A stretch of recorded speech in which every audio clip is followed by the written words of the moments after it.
और आप देखना शुरू कर चुके हैं द डिबेट। आज हम बात करेंगे कृषि कानूनों को लेकर इस देश में चल रहे एक बड़े आंदोलन में कुछ बड़े डेवलपमेंट्स हुए हैं। बहनों भाइयों, इस देश में सबसे बड़ा आंदोलन किसानों का ये लगातार जारी है। हम साल भर की तरफ होने को आगे की तरफ बढ़ रहे हैं। स्थिति बहुत चिंताजनक होती जा रही है। क्या इस देश की सरकार, इस देश के राजनीतिक दल, इस देश का मीडिया और इस देश के प्रबुद्ध जन, किसान यूनियन, ये मिलकर कोई रास्ता नहीं निकाल सकते कि हम अपने किसान भाइयों को मनाकर, उन्हें समझाकर, कोई समाधान देकर वापस उनको खेतों की ओर भेजें, न कि एक टकराव के रास्ते पर बढ़ने दें उनको? क्या कारण है कि नवंबर से चल रहे इस आंदोलन का अब तक कोई समाधान नहीं निकला है? दिल्ली के तीनों बॉर्डर आज भी सीज पड़े हुए हैं। कोरोना की दूसरी लहर के बावजूद यह आंदोलन डिगा नहीं, टिका नहीं, बल्कि पहले से ज्यादा ताकतवर और मजबूत होता जा रहा है।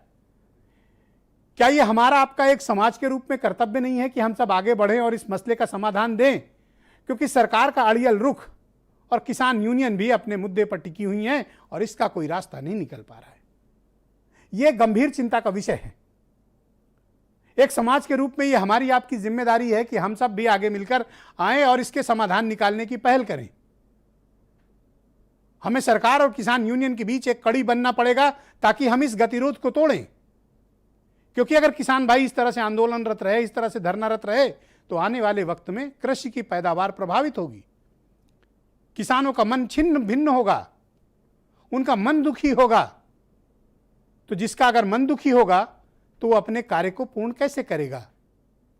क्या हम अपने हजारों लाखों करोड़ों किसान भाइयों को दुखी करके कोई कानून उन पर थोप सकते हैं? या कानून बनाने की कोई बाध्यता है, वक्त की जरूरत है? तो क्यों ना इन किसान भाइयों के साथ बैठकर सरकार कानून के मसौदे पर चर्चा कर ले और इसको बेहतर बनाया जाए। कानून जिसके लिए बनाया जा रहा है, अगर उसको स्वीकार नहीं है तो बनाने वाले को चाहिए कि वो जिसके लिए बना रहा है उससे कंसल्ट करे, बात करे। और मेरा शुरू से यह मत रहा है कि बात करने के लिए बात नहीं होनी चाहिए, बल्कि बात बनाने के लिए बात जरूर होनी चाहिए। यह देश इतने लंबे समय तक अपने किसान भाइयों को सड़क पर आंदोलन करते नहीं देख सकता। मैं गांव में जहां बात करता हूं, लोग दुखी हैं, परेशान हैं, किसानों के मन व्यथित है। आप किसी किसान भाई से बात करेंगे, उनके मन की पीड़ा है।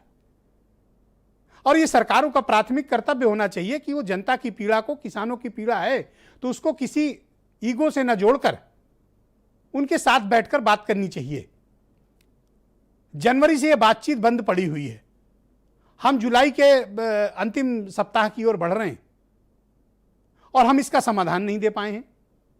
यह एक दुर्भाग्यपूर्ण क्षण है। और डेमोक्रेसी में मेरा यह मानना है कि बातचीत होनी चाहिए। हम बातचीत के जरिए दुनिया के पेचीदा से पेचीदा मसले का समाधान निकाल लेते हैं। दुनिया भर के झगड़ों में आप कहीं भी दुनिया में देखें, किसी दो देशों के बीच झगड़े चल रहे हो तो बातचीत के टेबल पर सुलझते हैं। कॉम्प्लिकेटेड से कॉम्प्लिकेटेड पॉलिटिकल, डिप्लोमेटिक या मिलिट्री इश्यूज बातचीत की टेबल पे सॉल्व हुए हैं। जंग के मैदान में मुद्दे हल नहीं होते। जंग के मैदान में सिर्फ जंग होती है, उसका लॉजिकल सॉल्यूशन टेबल पर बैठकर पॉलिटिकल लोग करते हैं। मैं अभी भी इस मत कहूं कि इस मामले पर बैठना चाहिए, दोनों पक्षों को बैठना चाहिए। जरूरत पड़े civil society, judiciary, media engage की जाए। इस मामले का समाधान निकाला जाना उत्तर प्रदेश के भविष्य के लिए बेहतर है, पंजाब के भविष्य के लिए बेहतर है, हरियाणा के लिए भविष्य के लिए बेहतर है और पूरे देश के किसानों के भविष्य के लिए बेहतर है, भारत के समाज के लिए बेहतर है। हमें किसानों को कोई आरोप लगाकर यूं ही सड़क पर बैठे छोड़ नहीं देना चाहिए। यह मेरा बहुत स्पष्ट मत है और हमें इस विषय पर बातचीत करनी पड़ेगी। जब तक आप बात नहीं करेंगे तब तक इस मसले का समाधान नहीं निकलेगा। मैं चाहता हूं कि आप कुछ बयान सुने। फिर आज हम कुछ महत्वपूर्ण और बड़े नेताओं को भी मैंने आमंत्रित किया है। हम इस परिचर्चा को आगे बढ़ाएंगे। 8 महीने आंदोलन करने के बाद में ये निर्णय लिया कि हम उत्तराखंड, उत्तर प्रदेश, पंजाब और पूरे देश भर में जाएंगे, किसानों से अपनी बात रखेंगे उनके सामने। लखनऊ के भी चारों तरफ के रास्ते जैसे दिल्ली में सील हैं, ऐसे ही सील होंगे। उसकी भी तैयारी हम पूर्ण रूप से यहाँ पे करेंगे। यहाँ ये 2-3 बड़े उद्योगपतियों के फायदे के लिए है। पूरा हिंदुस्तान जानता है कि किसके लिए ये किया जा रहा है। ये किसानों के फायदे के लिए नहीं है कानून, और इन कानून को वापस लेना पड़ेगा। 500 से ज्यादा किसान आत्महत्या कर चुके हैं, अपनी जान गंवा चुके हैं, लेकिन सरकार की संवेदनहीनता की पराकाष्ठा है कि तीनों काला कानून चंद पूंजीपतियों को फायदा पहुंचाने के लिए लाया गया है। ये तीनों काला कानून वापस नहीं लिया जा रहा है।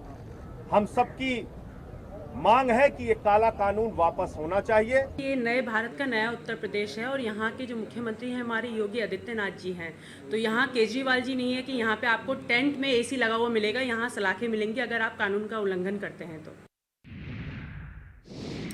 आज की डिबेट को मैं आगे बढ़ाऊं उसके पहले एक अति महत्वपूर्ण मेहमान मेरे साथ इस कार्यक्रम में हैं। मैं उनको जोड़ना चाहूँगा। राकेश टिकैत जी मुझे सीधे